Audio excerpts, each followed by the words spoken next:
For your cheapest and most reliable place to buy FC24 coins, check out mmoexp.com. Link is down in the description below. Use the code WOLF at the checkout for 5% off your order.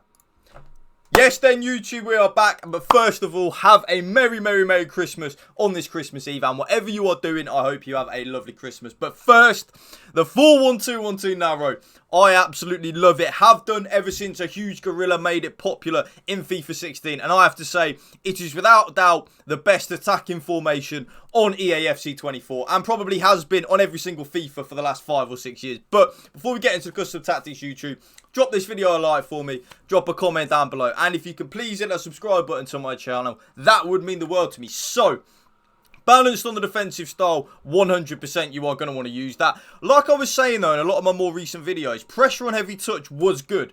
And I feel like as this patch does go on, it definitely could be a viable option again. But at this moment in time, I just feel like it drains your stamina way too much for my liking. I don't know if any of you agree YouTube, but I really do feel it just drains your stamina so quickly. It's just not worth using. And even more so with the press after possession loss. Press after possession loss, in my opinion, absolute no-go. It drains your stamina way more quickly than pressure on heavy touch. And I sometimes feel like the press isn't even good. I almost feel like when you're using it, your team doesn't really want to press all the time. It's really weird. I much prefer a balanced style where your team presses the ball to the middle of the pitch and your team shape is neutral. The defensive width, now, if any of you don't know what has happened on this latest patch, EA have tried to force your defensive structure out wide.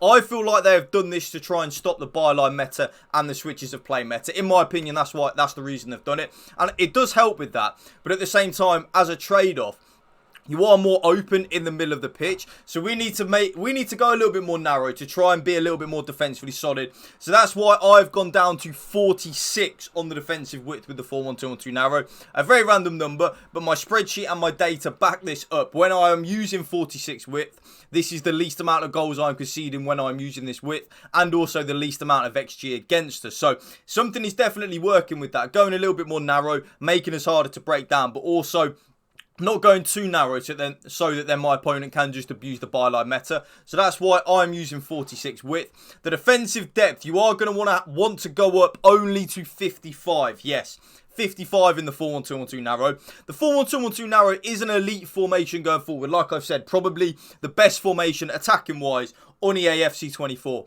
But defensively, it can be a little bit iffy. So I always want to be a little bit more aggressive than the preset 50 depth. I want to squeeze my opponent, not give him or her, not give my opponent a lot of opportunity to breathe and kind of suffocate them. But at the same time, we don't want to go completely YOLO with the defensive depth on a 4-1-2-1-2 narrow, because if we do that, we can definitely get caught out very much easily so when using it. So that's why I use 55 depth. The build-up, play and chance creation, I'm going to go into zero detail about this YouTube.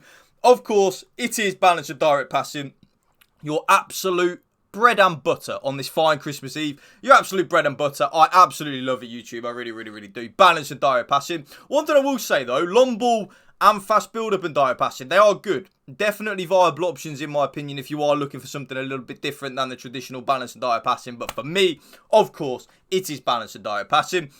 The offensive width, a little bit boring. I actually just leave it on 50 in the 4-1-2-1-2 narrow. The 4-1-2-1-2 narrow is a little bit of a narrow formation, but at the same time, we don't want to go too narrow, and then we also don't want to go wider, because we're then taking the advantage away from the fact that it is a narrow formation, if you kind of get what I'm saying. And remember, with this formation as well, and on the latest patch, the game will force our opponent's defensive structure out wide, so we can really take advantage of that middle of the pitch. But you don't want to go too narrow, because then you can feel like your players are just on top of you.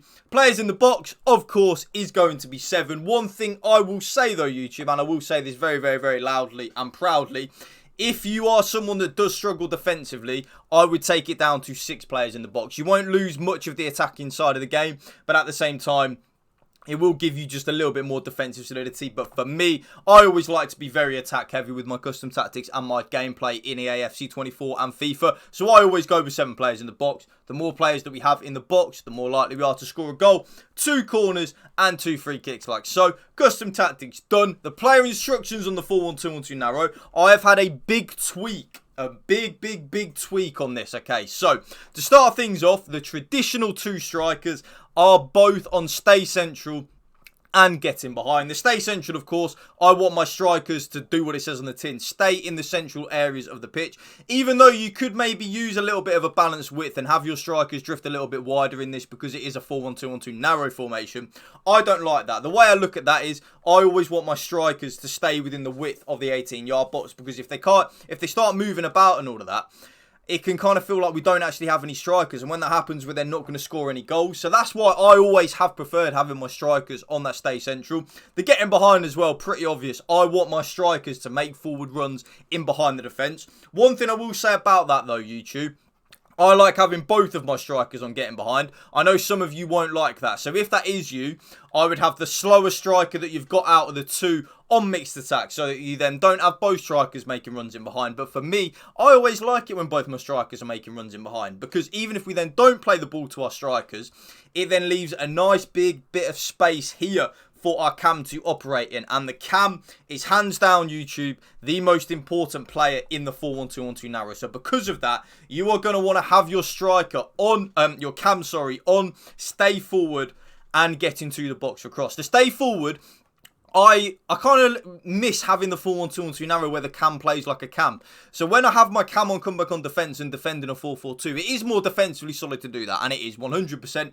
Even me telling this right now, I've done the spreadsheet and the data and analysed my gameplay and stuff like that. When I have my cam on come back on defence, I do concede less goals. I do. It's just a fact.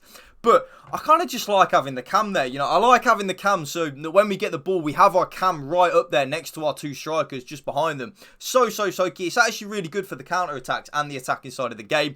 The getting to the box for cross, very simple, YouTube.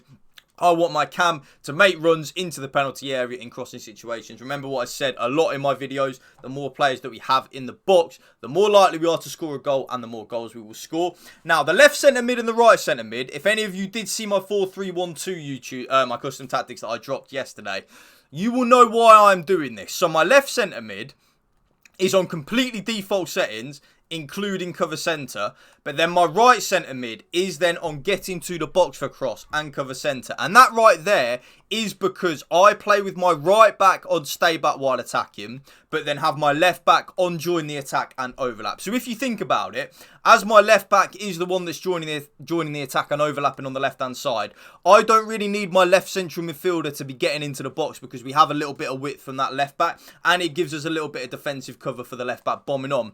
But our right centre mid can get forward and get into the box for cross, because our right back is on stay back while attacking, so giving us that defensive solidity on the right hand side. If you are like me and you have both of your if you want to have your left back and right back both on stay back while attacking, put both the central midfielders on getting to the box for cross as well. But I really like having just one of them on join the attack and overlap. Kind of like a 4-3-2-1. That's how I've been using it. Last but not least, my CDM, stay back while attacking and cover centre. Middle of the pitch, playing in that Rodri role.